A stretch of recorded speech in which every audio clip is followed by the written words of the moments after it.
여러분 혹시 가장 최근에 어떤 편지를 혹시 받아보셨습니까? 최근에 어떤 편지를 받아보는지 한번 회상해 보시기 바랍니다.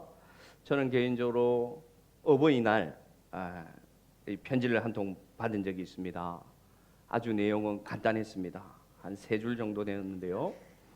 아무래도 학교에서 숙제로 쓴 것 같은 편지였습니다. 그래서 아빠, 엄마 감사합니다. 지금까지 저를 잘 양육시켜 주셔서 감사합니다.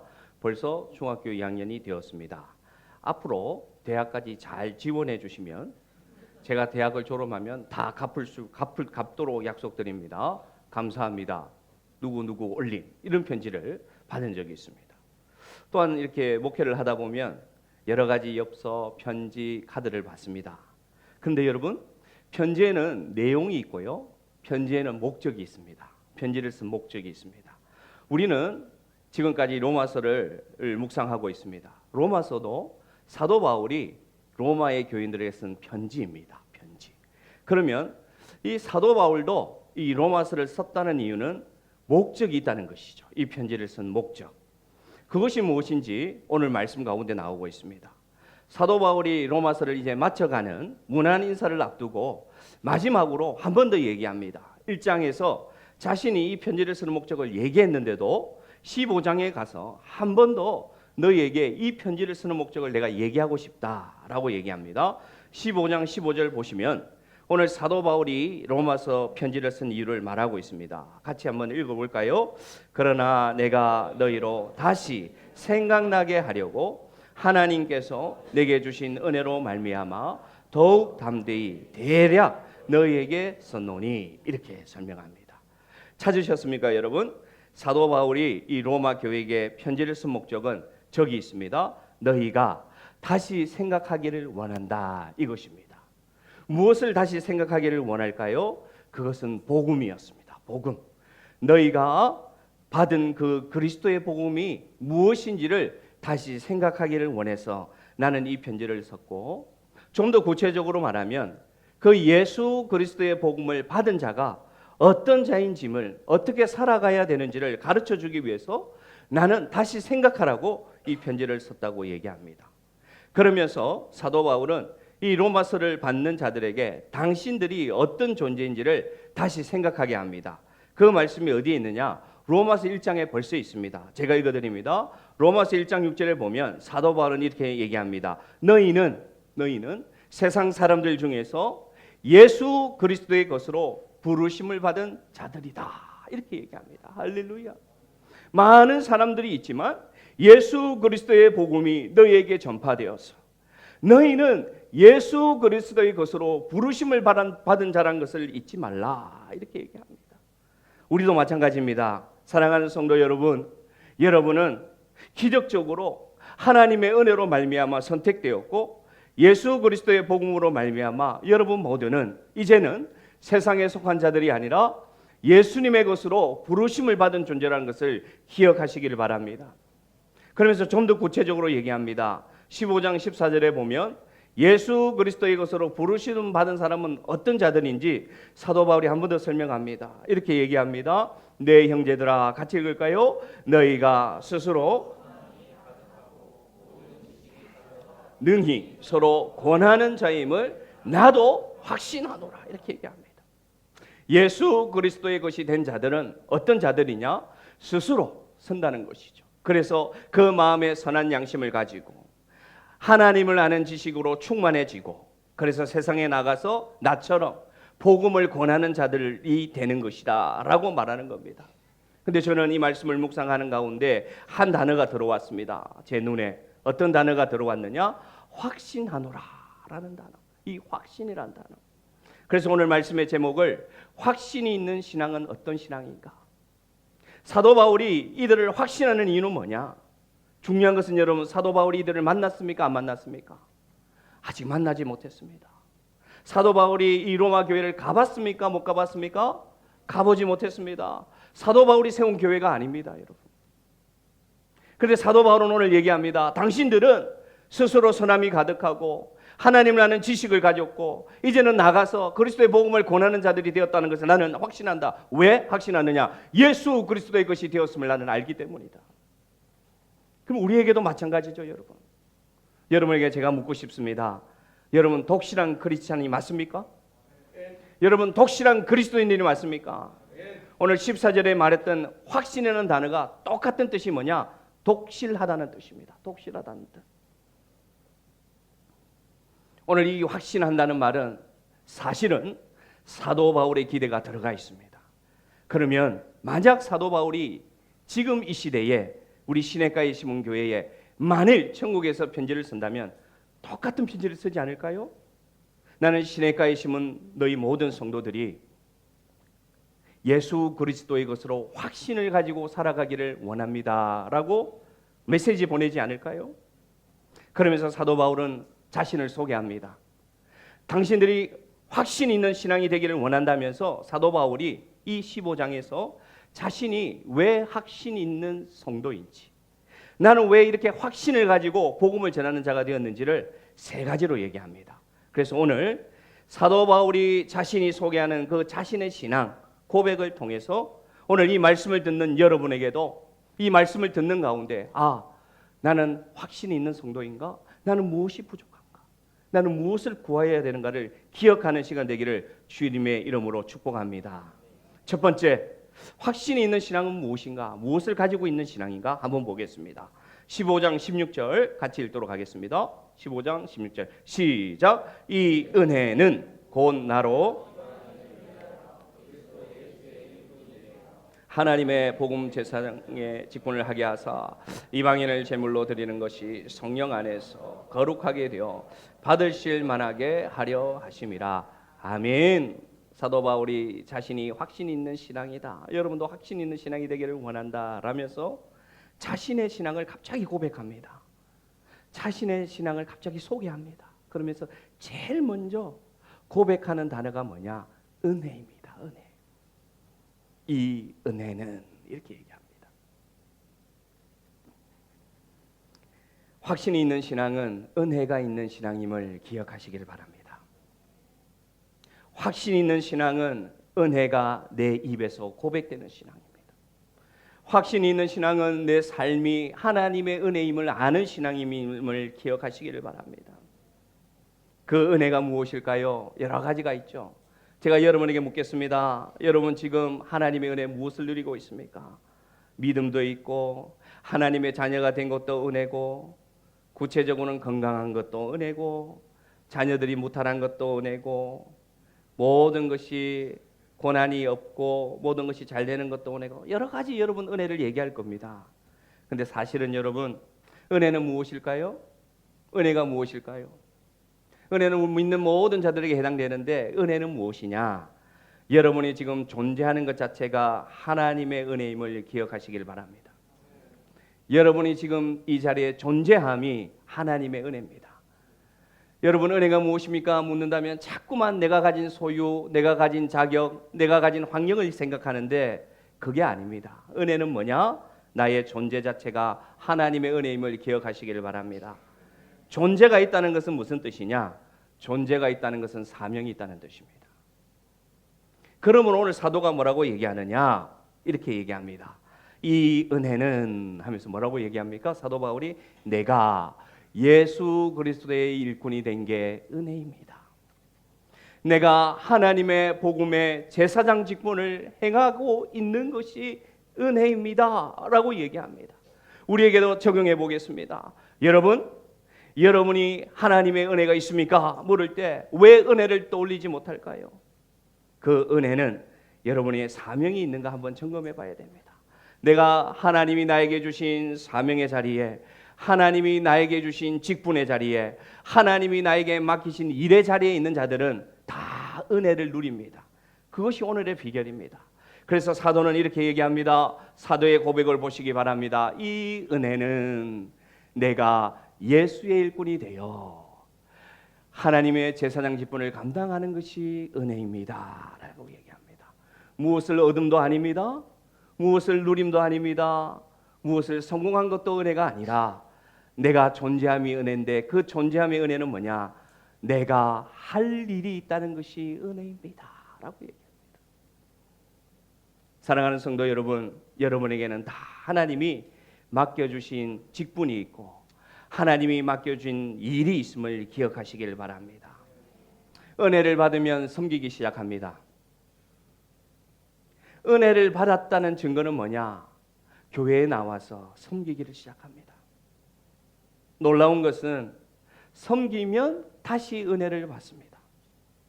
그래서 은혜는 섬김을 부르고 섬김은 다시 은혜를 누리고 그 은혜를 받아서 다시 섬기는 자리에서 살아가는 것이 바로 성도의 은혜입니다.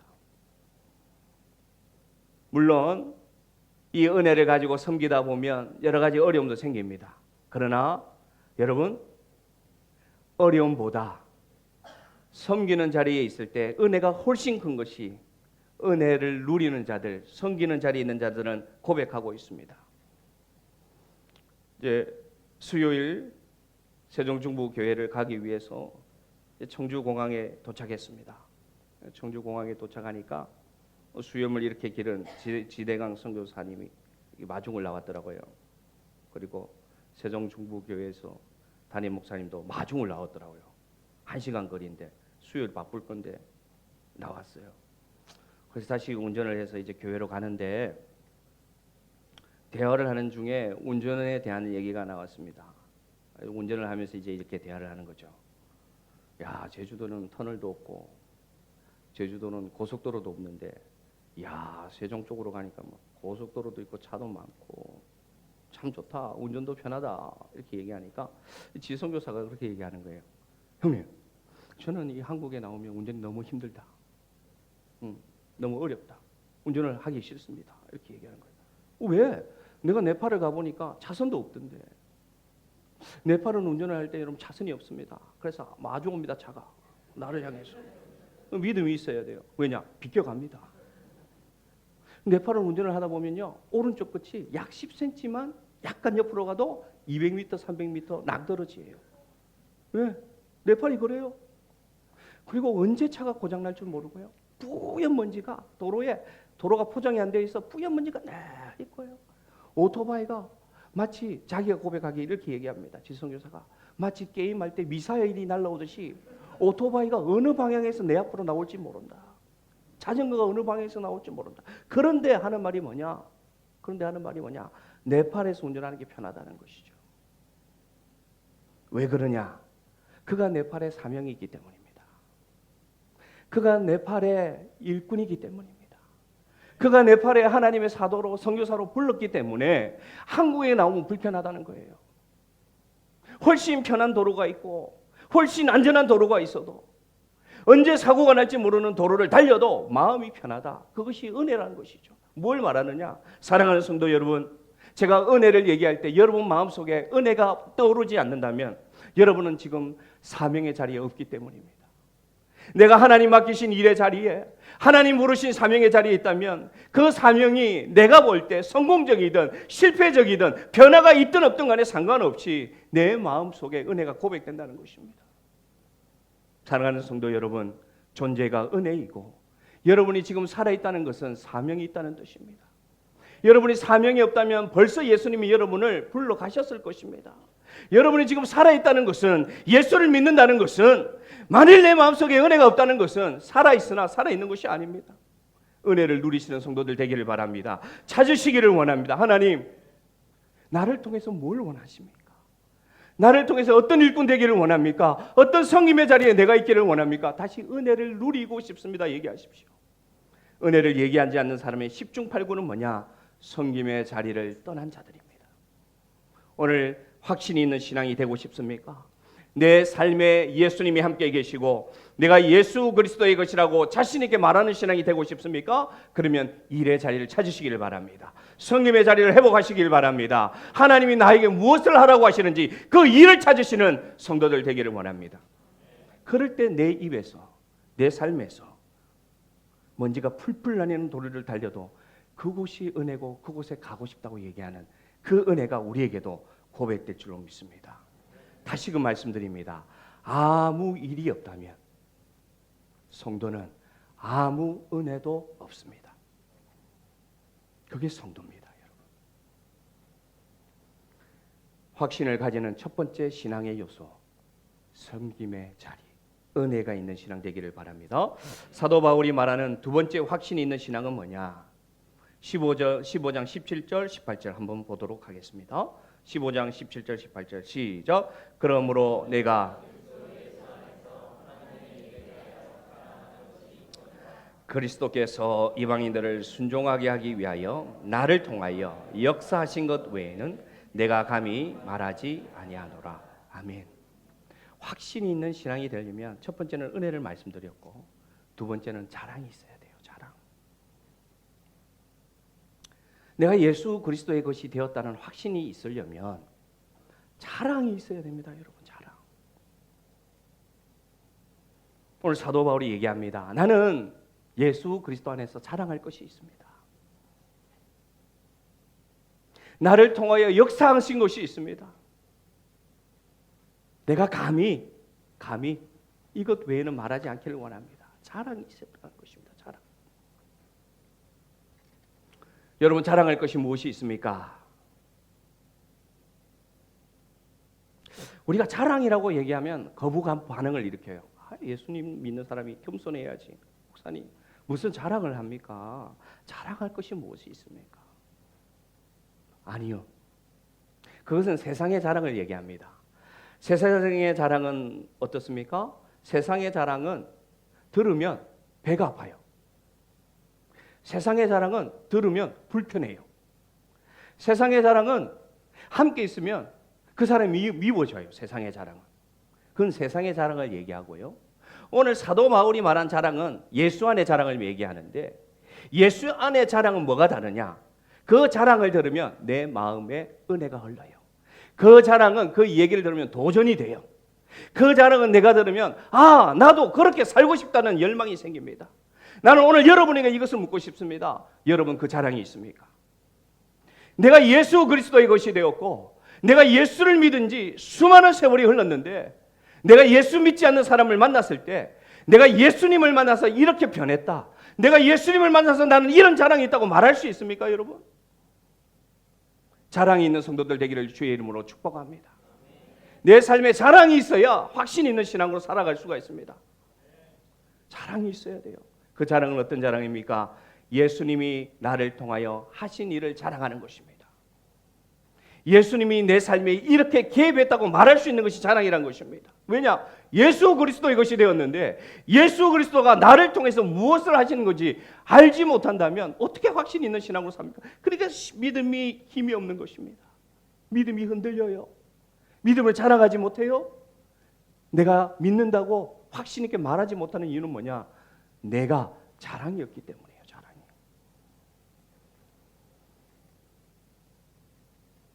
주님이 나를 통해서 하신 것이 성도의 자랑이 되어야 합니다.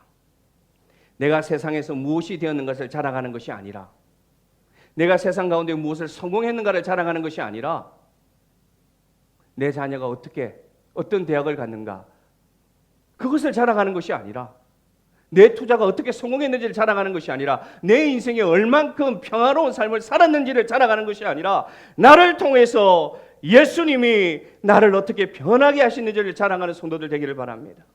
그런 물질을 자랑하는 것도 아닙니다, 여러분. 성공을 자랑하는 것도 아닙니다. 여러분, 제가 자랑이 있습니까? 물으니까 고개를 숙이는데 고개를 들기 바랍니다. 예수님이 나를 사랑하신 것이 자랑입니다. 내가 이 자리에 있는 것이 예수의 자랑입니다. 내가 지금 주님을 부르는 것이 자랑입니다. 떳떳하시기를 바랍니다. 단 바라는 것은 그래도 간증이 있는 성도들 되기를 바랍니다. 간증이 있는 성도. 예수를 믿지 않는 사람들을 만났을 때 나는 당신과 같았다. 나도 당신과 비슷한 형편이었다. 그런 세상을 살았었다. 근데 내가 예수를 믿고 나서 내가 이렇게 변했다. 나는 지금은 행복하다. 예수님이 나를 이렇게 변화시켰다라고 자랑이 있어야 되지 않겠습니까? 그것이 확신 있는 신앙이 되지 않겠습니까? 그 자랑을 다시금 기억하고 회복하시는 성도 되기를 바랍니다. 지성교사가 이제 네팔에서 사역을 하는데 수요일 날 이렇게 설교를 하더라고요. 본문은 마태복음 14장 본문이었습니다. 오병이어의 기적을 체험한 제자들이 이제 건너편 게네사렛으로 건너가는데 무슨 일이 있었습니까, 여러분? 풍랑이 닥쳤죠. 풍랑이. 성경은 그것을 거스르는 물결이라고 표현합니다. 거스르는 물결이 닥쳤습니다. 방금 오병이어의 놀라운 기적을 체험했고 아직도 그 제자들 배에는 예수님이 떼어준 떡이 소화되지 않는 그 시간에 일어나는 일은 뭐냐? 거스르는 물결이 와서 곧 죽게 되었다는 것입니다. 근데 예수님이 어떻게 오십니까, 여러분? 이렇게 설교했습니다. 예수님이 그때 기도하고 계셨거든요. 그러면 예수님이 그 풍랑이 있는 걸 알았을까요, 몰랐을까요? 제 말씀을 잘 들으면서 말씀을 듣기를 바랍니다. 예수님의 풍랑이 있는 것을 알았을까요, 몰랐을까요? 알죠. 확실하게 얘기하십시오. 알죠. 예수님 다 아시잖아요. 그러면 예수님이 그 자리에서 기도하면 되잖아요. 여러분의 삶에 지금 어려움 예수님이 알입니까, 모릅니까? 여러분의 기도 제목 압니까, 모릅니까? 여러분의 자녀의 아픔을 압니까, 모릅니까? 알죠. 그런데 왜 역사하지 않습니까? 물음표를 가지고 성경을 보시기 바랍니다. 이제 선교사님이 성경을 보는 가운데 아니 예수님이 풍랑을 이는 것을 알고 고생하는 것을 알면 기도하고 계셨잖아요. 그러면 그 자리에서 하나님 아버지 우리 제자들 빠져 죽게 되었으니까 저 풍랑을 그치게 하옵소서. 기도하면 됩니까, 안 됩니까? 되죠. 예수님이 말씀으로만으로 해도 풍랑을 멈추게 할 수 있습니까, 없습니까? 할 수 있죠. 근데 예수님은 어떻게 하셨습니까? 예수님 어떻게 하셨습니까? 물 위로 걸어오셨죠. 시간이 걸립니까, 안 걸립니까? 어렵습니까, 쉽습니까? 어렵죠. 거스르는 물결 가운데 물 위로 예수님이 걸어오셨어요. 그냥 그 산 위에서 기도하며 해결되는데 왜 걸어오셨느냐라고 본인이 사역하는 가운데 깨달았다는 것이죠. 뭐냐? 예수님은 우리가 생각하지 못하는 방법으로 역사하신다. 할렐루야. 거스르는 물로 걸어올이라고 제자들이 상상이나 했겠습니까? 야, 예수님이 조금만 있으면 이 풍랑 위를 걸어오실 거야. 아무도 네버 상상하지 않았습니다. 근데 예수님은 왜 걸어오셨느냐? 말씀으로 그냥 멈추게 하면 되죠. 왜 걸어오셨느냐? 우리가 생각하지 못하는 방법으로 하나님은 역사하고 계신다는 것을 내 눈에 보이지 않고 내 눈에는 풍랑만 보이고 내 눈에는 안 되는 일만 닥치고 내 삶에는 뭐만 해도 안 되고 다 실패하는 그런 환경 가운데 있지만 하나님이 역사하시면 상상하지 못하는 방법으로 이루어 주시기 위해서 다가오신다는 것을 가르쳐 주기 위해서 예수님은 물 위로 걸어오셨다라는 것을 깨달았다는 것입니다. 어떤 일을 통해서 세 가지를 얘기하더라고요. 라디오가 있는데 네팔에는 120부족이 있다고 합니다. 120부족이. 그런데 중요한 것은 그 120부족이 다 언어가 다르다는 거예요. 그러면 이 선교사들이 가서 120부족 언어를 다 배울 수 있습니까? 배울 수 없습니까? 못 배웁니다. 한 언어도 배우기 힘든데. 그래서 부랴부랴 계획해낸 것이 뭐냐면 녹음하는 거예요. 성경을. 예수를 믿는 사람이 생기면 그 부족의 한 사람을 데려와서 말씀을 그 부족의 언어로 녹음해서 그것을 라디오에 심어서 나누어 주는 거예요. 이제 그 사역을 이제 한 지가 흘러갑니다. 시간이. 근데 그 마음속에 이런 의문이 있었다고 합니다. 아니, 이 라디오 나눠줘서 언제 이 사람들이 예수님을 만날까? 복음을 전해야 되는데 가서 예수 그리스도의 복음을 구체적으로 전해야지 이 사람들이 예수님을 만날 것이라고 생각했는데 아니란 것입니다. 생각하지 못한 방법으로 그들이 누구를 만나더라? 예수를 만나더라는 것입니다. 그리고 그들이 예수님을 만나서 어떤 말씀을 듣고 예수님을 만났습니까? 물을 때 대부분은 이렇게 생각했다는 거죠. 하나님이 세상을 이처럼 사랑하사 구체적인 복음을 듣고 이들이 예수님을 만났을 것이라고 선교사들은 상상했는데 아니라는 것입니다. 전혀 복음과 상관없는 요셉 이야기를 듣고 하나님 살아계신 것을 믿고 하나님 앞에 나오는 자들도 있고요. 혈루증 여인이 예수님의 옷자락을 만진 그 사건 이야기를 듣고 눈물을 흘리면서 한 가부가 내가 예수님 믿기로 했다고 고백하기도 하고요. 그래서 그 본인이 깨닫다는 것입니다. 뭘 깨달았느냐? 본인이 얘기하기를, 선교사님께서 얘기하기를 뭐라고 하느냐? 예수를 통해서 하시는 역사는 나의 상상과 나의 생각을 뛰어넘는 것이다. 나는 내가 자랑할 것이 없고 예수님이 나를 통해서 하신 것을 내가 깨달으니 비로소 내가 예수님을 자랑하게 되더라는 것입니다. 사랑하는 성도 여러분, 여러분에게도 예수님을 자랑하는 일들이 일어나기를 원합니다. 여러분의 기대대로 되는 것을 자랑하지 마시고, 여러분이 기도한 대로 응답받은 것을 자랑하지 마시고, 여러분이 소망하는 신앙대로 흘러가는 것을 자랑하지 마시고, 비록 내 삶이 사람들이 볼 때는 평가하기에는 형편없는 삶이라고 하더라도 예수님이 내 삶에 어떻게 역사하고 있는지를 직접 입으로 간증하시는 성도 되기를 원합니다. 내가 입으로 고백할 때 예수님이 나와 함께 계신다는 것을 믿음으로 선포할 때 여러분 마음속에 예수 그리스도의 것이 되었다는 확신이 일어날 줄로 믿습니다. 믿음 안에 있는 삶은 자랑이 있습니다. 왜냐? 예수님이 내 안에 역사하기 때문입니다.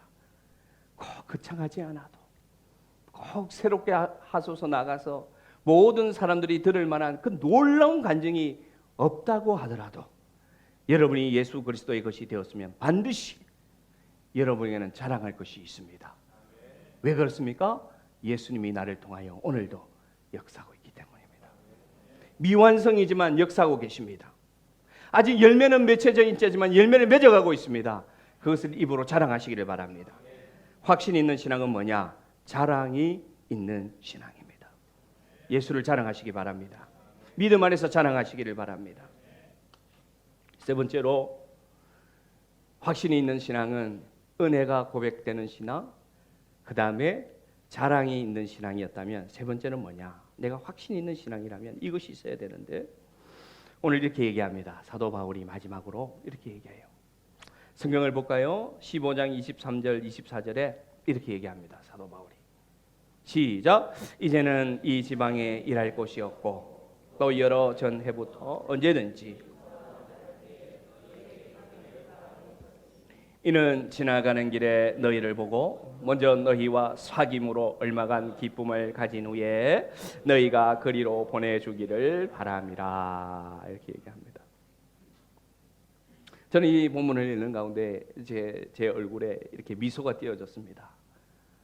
예수 그리스도의 복음, 진리, 율법과 복음의 비교, 이방인의 복음, 유대인의 복음, 수없는 복음, 진리를 선포하던 사도가 아주 인간적인 얘기를 하는 거예요. 저렇게 표현되어 있지만 쉽게 말하면 내가 너희들 보고 싶다.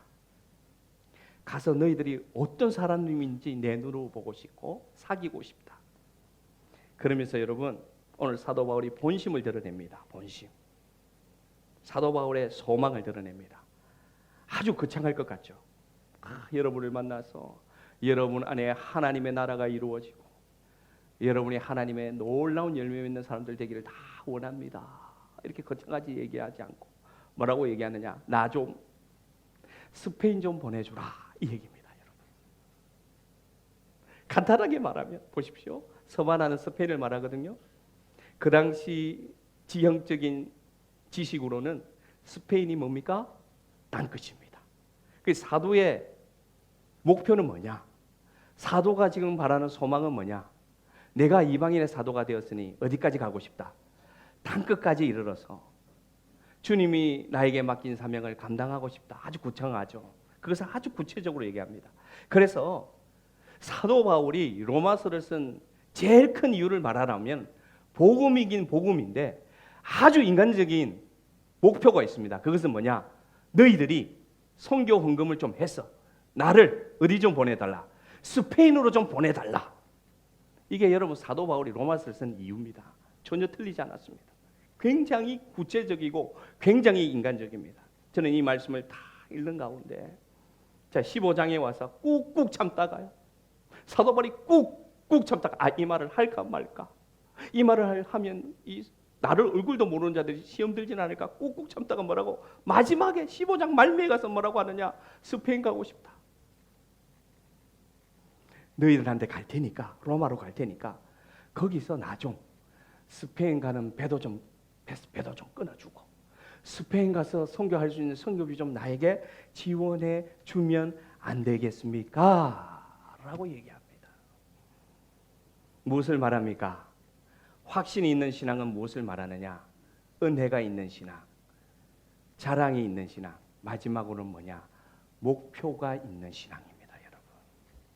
아멘. 예수 그리스도를 믿는 확신이 있다면, 내가 예수 그리스도의 것이 되었다면, 내가 지금 예수님을 믿는다면 은혜가 있고 자랑이 있어야 되는데 마지막으로 뭐가 있어야 되느냐? 목표가 있어야 돼요. 신앙의 목표. 신앙의 비전이 있어야 돼요. 내가 지금 예수님을 믿어서 내가 이루고 싶은 목표가 있어야 됩니다. 믿음의 목표. 여러분, 그 목표가 있어야 됩니다. 그래야지 내 믿음이 확신이 생깁니다. 예수를 아주 힘있게 붙잡을 수 있습니다. 사도 바울의 목표는 뭐였나? 서바나입니다. 한 글자로 말하면. 사도 바울의 목표는 스페인입니다. 스페인. 구체적입니다. 지 선교사님의 목표는 뭡니까? 네팔이죠. 네팔이죠. 그럼 여러분에게 묻겠습니다. 제가 지금 여러분에게 묻습니다. 여러분, 전 집사님, 신앙의 목표가 무엇입니까? 하면 바로 나와야 돼요. 바로. 내가 하나님의 뜻을 알고 겸손으로 섬기면서 하나님의 나라를 이루어가고 내 삶에 하나님의 나라로 변화되는 거 맞습니다. 아주 좋습니다. 좋은 비전입니다. 그러나 목표는 무엇이냐? 아주 선명해야 됩니다, 여러분. 목표가 무엇입니까? 가정 구원. 그것도 목표죠. 목표가 무엇입니까? 선교사 파송. 목표죠. 목표가 무엇입니까? 선교지에 교회 하나 짓고 싶습니다. 이런 아주 선명한 목표가 우리 삶에 있어야 됩니다. 여러분, 오늘 말씀을 들으면서 목사님 맞습니다. 제가 구체적인 목표나 비전이 없었습니다. 그냥 되는 대로, 그냥 이끌어 주신 대로 사는 것 같습니다. 라는 생각이 든다면 구하시길 바랍니다. 하나님 앞에. 하나님의 뜻을 구하시길 바랍니다. 하나님, 내 인생에 남아있는 이 삶 가운데 어떤 목적이 있습니까? 나를 통해서 어떤 목표를 이루시기를 원하십니까? 여러분, 구하시기를 바랍니다. 그러면 세 가지를 가르쳐 드리겠습니다. 목표는 어떻게 세워야 되느냐? 첫째, 이 목표는 하나님의 뜻과 맞아야 됩니다. 여러분, 하나님의 뜻과. 목표가 무엇입니까? 비전이 무엇입니까? 말하면 자꾸만 자기가 가지고 있는 어떤 목적을 얘기해요. 자기의 어떤 소망, 자기가 바라는 것. 그것은 여러분 하나님의 목표가 될 수 없습니다. 반드시 하나님에게 물어보시길 바랍니다. 하나님, 제가 이 믿음을 가졌습니다. 내가 예수 그리스도의 것이 되었습니다. 주님, 내가 주님을 믿게 되었습니다. 그러면 하나님, 나를 통해서 무엇을 이루시기를 원하십니까? 내가 무엇을 가지고 목표를 삼을까요? 기도하시길 바랍니다. 구체적으로 기도하시길 바랍니다. 두 번째 목표는 뭐가 되어야 되느냐? 다시 얘기합니다. 첫 번째는 하나님의 뜻에 맞아야 되고, 두 번째는 어떻게 되어야 된다? 목표는 구체적이어야 됩니다. 구체적이어야 돼. 사도 바울의 목표가 뭐였다고요? 스페인. 한 단어로 나오잖아요. 구체적이잖아요. 지성교사님의 목표는 뭡니까? 네팔. 그 이상윤 목사의 목표는 무엇입니까? 시냇가에 심은 나무. 말씀 묵상하는 성도. 100명, 200명이 목표 아닙니다. 큰 교회 짓는 건 목표 아닙니다. 그건 목표도 아니에요. 나의 목표는 뭐냐? 말씀 묵상하는 성도. 시냇가에 심은 나무. 그 다음에 여러분, 목표는, 예수 안의 목표는 어떤 특징이 있느냐? 세 번째로, 변하지 않아야 됩니다. 작년에 목표를 물어봤더니 이렇게 얘기하고 나서 1년 만에 만났어요. 그래서 그 목표를 가지고 막 기도하고 있었는데, 그래, 그 비전을 이루어가고 있습니까? 기억을 못해요. 제가 뭐라고 했었죠, 목사님? 다리를 떨면서 휴가 오면 만나지 않습니까? 나는 1년 동안 기도했는데 그 비전을 이루어갔습니까? 제가 뭐라고 했었죠? 오는 전 김밥 먹으면서. 그러면 안 되겠죠, 여러분. 목표는 뭐냐? 환경이 변해도 상황이 변해도 변하지 않는 것이 목표여야 합니다, 여러분. 목표가 자꾸 바뀌어요. 작년에 바뀌고, 올해 바뀌고, 봄에 바뀌고, 여름에 바뀌고. 그러니까 확신이 없어요. 믿음이 확신이 없어요. 사랑하는 성도 여러분, 변하지 않는 목표를 설정하시기 바랍니다. 그 목표를 향하여 기도하고 달려가는 성도들 되기를 원합니다. 그래야지 믿음이 힘이 있습니다. 그래야지 확신이 있습니다, 내 삶에. 그래야 자랑이 생깁니다. 그래야지 은혜가 고백됩니다. 다 연결됩니다, 이것은. 은혜가 누리는 신앙, 자랑이 있는 신앙, 목표가 있는 신앙은 여러분 떨어져 있지 않습니다. 다 연결되어 있습니다. 이 세 가지를 점검하셔서 나아가기를 바랍니다.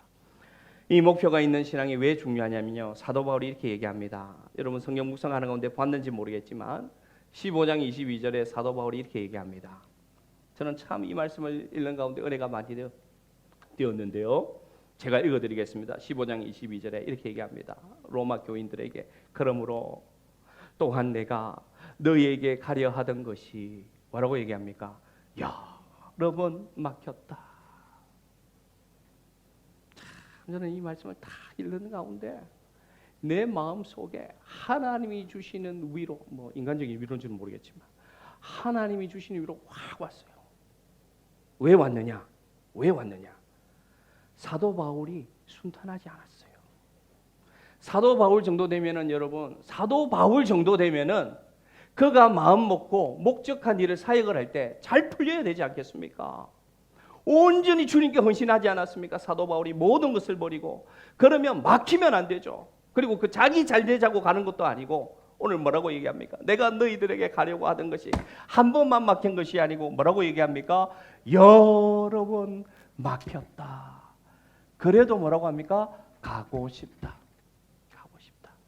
그래도 스페인 가고 싶다. 이게 목표입니다, 여러분. 우리는 여러분 목표를 가지고 비전을 가지라고 하면은 조금만 막혀도 자꾸 바꿉니다. 조금만 상황이 변해도 이 비전이 아니었던 것 같아. 아니요. 사도 바울조차도 여러 번 막혔습니다.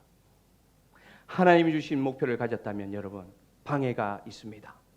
아멘 하시기 바랍니다. 좌절이 있습니다. 실패가 있습니다. 한 번도 방해하던 사람이 방해하기도 합니다. 섬기려고 마음먹고 기도하려고 마음먹고 목표를 세워서 나가려고 하면 아무 문제 없던 아이가 아프기도 합니다. 아무 문제 없던 사업이 망하기도 합니다. 그렇다고 여러분 목표를 바꿔야 할까요? 아닙니다. 여러 번 막혀도 변하지 않고 달려가는 것이, 표대를 향하여 달려가는 것이 목표입니다. 그것이 하나님이 주신 비전입니다. 그것을 소유하시는 우리 성도들 되기를 바랍니다. 목표를 세우시고 하나님의 뜻대로 구체적으로 세우되 좌로나 우로나 치우치고 변화시키지 마시고 포기하지도 마시고 달려가시기를 바랍니다. 저의 목표는 그겁니다. 그는 흥하여야 하겠고 나는 쇠하여야 하리라. 신대원 들어가서 딱 1학년 때 제가 받은 말씀입니다. 그래서 저는 이 목표를 가지고 사역합니다. 내가 결정할 때마다 예수님이 흥하는 길인가 내가 흥하는 길인가 점검합니다. 그것이 나의 목표입니다. 예수님이 잘 된다면, 예수님이 기뻐하신다면, 예수님의 뜻이라면 나는 좌절돼도 되고 나는 조금 욕먹어도 되고 나는 좀 실패해도 돼. 왜냐? 그게 내 목표이기 때문입니다. 그것을 위하여 기도해 주시길 바랍니다. 이상윤 목사가 목회하는 것이 자기 잘되게 하기 위해서, 자기 영광 위해서, 자기 편하기 위해서, 자기 자랑 삼기 위해서 목회하지 않게 하시고 예수님 잘되고 예수님 흥하는 길로 갈 수 있도록 선택할 수 있도록 결정할 수 있도록 기도해 주시길 바랍니다. 그것이 저는 변하지 않는 목표입니다. 여러분도 목표를 세우시기를 바랍니다. 말씀으로 세워도 되고요, 구체적으로 세우시길 바랍니다. 그래서 그 목표를 향해서 달려가기를 바랍니다. 말씀을 마치고자 합니다. 사도는 이 목표를 이루었을까요? 안 이루었을까요? 결국 이루었습니다, 여러분. 사도행전에는 기록되어 있지 않지만 이 목표를 이룰 수 있었습니다. 어떻게 이뤘습니까? 죄인의 신분으로 로마를 갑니다. 번듯하게 복음 들고 사명 가지고 간 것이 아니라 로마를 어떻게 가느냐? 예루살렘에 갔다가 동족에게 잡혀서 온갖 채찍 맞고 온갖 억울한 일 당해서 포승줄에 묶였어. 포로가 되어서 어디 가느냐? 로마를 가긴 갑니다. 자기 뜻대로 가진 않았을 것입니다. 사도 바울이 그렇게 로마 가고 싶지는 않았을 것입니다. 그러나 그는 목표가 있었죠. 그래서 그 목표를 하나님께서 이루어 주셨는데 그 이루어진 방법이 뭐냐? 죄수로 갔습니다. 죄수로 로마에 가서 복음을 전했느냐? 복음도 마음대로 못 전했어요. 왜냐? 집에 갇혔거든요. 2년간 가택연금을 당했습니다. 집에서 나오지 못하는 신분이 되었습니다. 그래도 로마를 갔습니다. 그래도 2년 만에 풀려났습니다. 그리고 그는 스페인을 갔습니다. 할렐루야. 그리고 순교당했습니다. 그게 목표입니다. 여러분 어떤 목표를 가지고 살아가십니까? 예수 믿는 어떤 확신을 가지고 살아가십니까? 기억하십시오. 우리는 대충 살다가 갈 존재들이 아닙니다. 대충 믿다가 천국 갈 존재들이 아닙니다. 예수님이 그렇게 하기 위하여 우리를 위하여 죽으신 것이 아닙니다. 목표가 있어야 돼요. 신앙의 목표가 있어야 돼요. 목에 힘을 주시기 바랍니다. 눈에 힘을 주시기 바랍니다. 희미하게 살지 마시기 바랍니다. 하나님, 나에게 목표가 무엇입니까? 나를 왜 예수 믿는 자녀로 만들었습니까? 목표를 향하여 달려가게 하옵소서. 눈에 힘 주십시오. 여러분, 힘의 가리 없이 살지 말고 힘을 내시기 바랍니다. 목표 있습니다. 반드시 하나님 우리를 위하여 이루실 것입니다. 확신을 가지고 나아가기를 바랍니다. 은혜를 고백하시고 예수를 자랑하시고 목표를 세워서 나아가시길 바랍니다. 그래야지 예수님 만날 때 거품이 안길 거 아닙니까? 하나님의 뜻대로 되지 못해도 꺾이지 마시고, 가장 중요한 것은 뭐냐? 중꺾마. 중요한 것은 꺾이지 않는 마음 가지고 목표 세워서 나가는 사랑하는 성도 되기를 주님의 이름으로 축복합니다.